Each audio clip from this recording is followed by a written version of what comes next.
Hey, overcomers. There's no one to change but self. Your job is to solely focus on changing your thoughts, your beliefs, your assumptions, creating the new story, living in the end, meaning seeing your vision to completion. So if your vision, for example, is to go back to school, do not look and focus on the steps of like, oh, you have to apply to school, you have to write an entrance essay, all of those things. See yourself in that college now, that university. See yourself, visualize yourself actually sitting in the class, learning from the professor. That's what I mean by living in the end, okay? If you already had that thing, what would you be doing now? So for example, if it was school, you would be attending classes, you would be studying, you would maybe have study groups, things like that. If it's a business that you want and you're believing for it to be successful, what would it look like? Who are your clients? Who are the people that you're servicing? Who are the people that you're helping? Whatever it may be.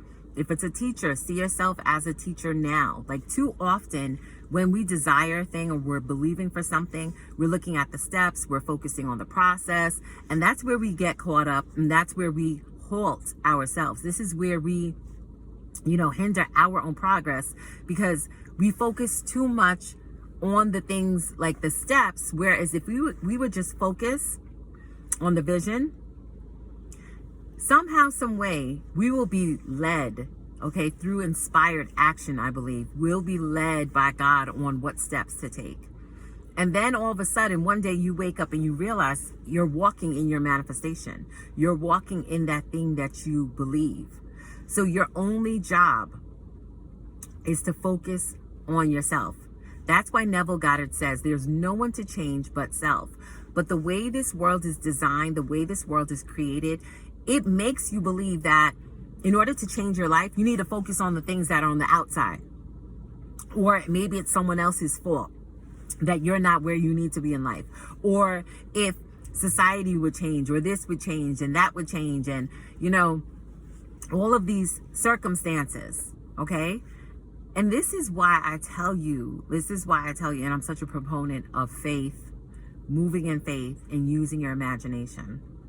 Because I've seen countless times in my life where things that looked so challenging in the natural, it looked like, oh my goodness, how is this, going to happen? Or will this situation change? It looked like something that would never change. But just by changing my thoughts on the situation and speaking to the situation, it shifted.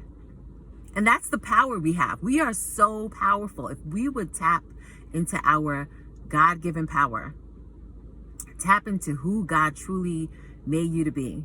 And this is why it's so important to know who you are. Because when you don't know who you are, you live life from a less than standpoint.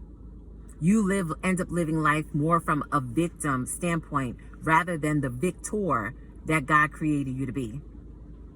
We're here to live an abundant life. We're here to live an amazing life. We're here to live a glorious life. Anything that you desire, you can have that thing, but it's up to you. The word says you shall decree a thing and it shall be established, and light will shine on your ways.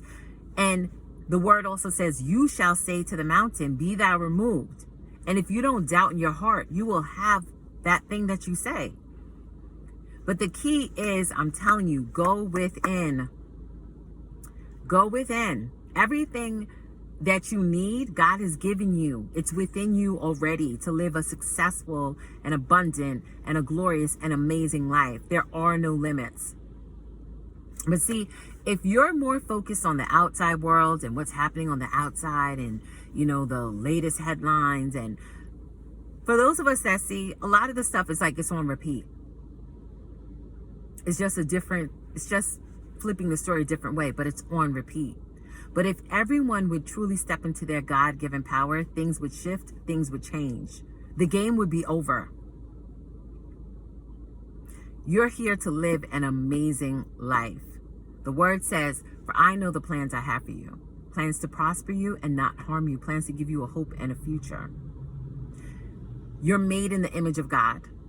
The way God created the world, through thinking it, speaking it, and then he saw what he said, we have the power to create our world, to create our lives how we want.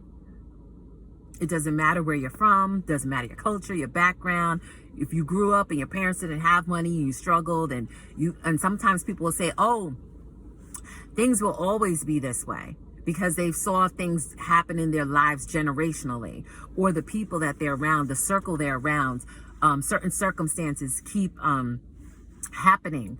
So now people sometimes believe, oh, because of a certain cycle, that things will always be a certain way. But I'm here to tell you, we all walk through challenges, but it's up to you. Once you shift your thinking, once you start to shift your mindset, things start to shift for you. Okay, even though you're not seeing movement, there's always movement. God is always at work. The moment you start to decree something over your life, decree something different, a new story, things start to go to work. Okay, there's movement. Your job is to stay persistent until it manifests. Your job is not to let up until it shows up. Your job is to always walk by faith and not by sight. And that's why daily, I always say, we have two choices, whether we are going to walk by faith or whether we are going to live in fear. Me personally, I choose to walk by faith. Okay, I don't want to be controlled and rattled and shaken by the things in this world. And when you step into who God has called you to be, He said in His word, we are more than conquerors. We are overcomers. You came here to win at life. You didn't come here to lose and to live a life of strain, struggle, and stress, and then up and die, and that's it. No, you have been given a divine purpose by God that is for you to fulfill while you are here on earth. But the key is to step into who God has called you to be. Step into your God-given power. Know that you can overcome any challenge. I'm here to tell you, you can overcome any challenge. I've walked through, there was a season of my life that dealing with a difficult situation, and at one point I was like, oh my goodness, is this how my life is always going to be? Am I always going to have to deal with this situation? And I'll never forget, years ago, my Bible teacher, she said to me, if you will speak a word, that situation would change. And I didn't really understand. So then I started to, she led me to certain scriptures. I have an aunt who's a pastor, led me to certain scriptures, and I started to go into the word for myself. And then several years later, starting to discover the works of Neville Goddard and Joseph Murphy and all of these great teachers that talk about the mind and mindset, that if you would change your thoughts, that everything stems from you. Your reality is based on your thoughts, on what you think, not on what the outside says, not on what the news is saying, not on what your neighbor believes or even a family member. It's based on what you say over your life. And when you start to decree things over your life, and I'm telling you, you will start to see evidence of those things. You'll start to see things show up. When you start to walk by faith and you start to see these things manifest, no one will be able to convince you that that's not how it works. Then you'll realize, like, wait a minute, I can stand in my God-given power. I can decree a thing and it shall be established. I can walk in dominion and authority according to His word. God didn't call us to be powerless, okay? You have power, God-given power within you. But the key is to walk by faith and not by sight. And as you tell a new story, it will manifest. And your subconscious mind, the science portion of it is, your subconscious mind is always listening. It's taking you at your word. And it doesn't differentiate or say, oh, you can't have that thing. You can decree that you are a multimillionaire. It's not going to be like, oh, that's not so. Look at your past. Look at, maybe the family you came from or your background or your culture or whatever. None of that matters. Decree what you want over your life. This is the one life you've been given. God has given you this life, okay? And you are here. If you're still here, that means He has a plan and a purpose for you. But it's your job to tap in, to find out what it is, and to walk in it. So I hope this blessed you today. I hope it, motivated you. I hope you're inspired and empowered, because you're here to live an amazing and abundant life. Be an overcomer.